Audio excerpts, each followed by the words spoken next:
Jarre baserrian orain dela 30 urte hasi izan nire aita nekazaritza ekologikoa lantzen. Hasieran nekazaritza normala edo konbentzionala egiten hasi izan arren, gero ja ekologikora pasatzea erabaki zaban. Gipuzkoan lehenenetakoa izan zen.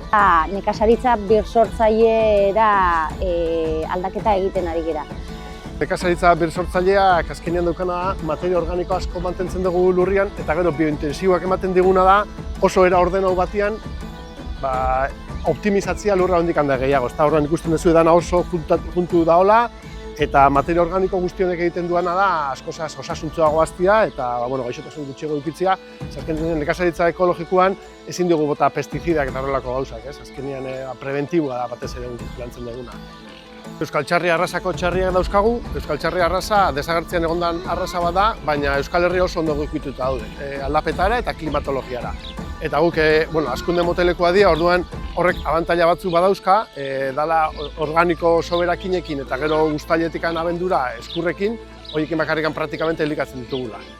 Desagertzeko zorian egon dira, azkenean produktibitatea oso gutxi daukate, baina guk daukaguneran ekonomia zirkularrean txertatuta dauzkagu eta horrekin guretzako abantaila handi bada, basoa garbitzen digute eta organikoa dena jaten dute.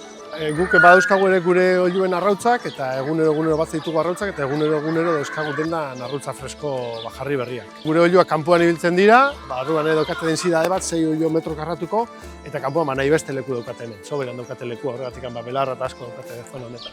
Gure barazkidanak Txillarreko dendan saltzen ditugu, Elgoibarren dakaguna. Bestalde Ermoan ere konsumo talde badakagu, astero otar batzuk banatzen ditugu gure baserriko produktuekin indakuak. Bestalde batetikan etxera ere eramate ditugu pediduak, bezeroan eskaeren arabera.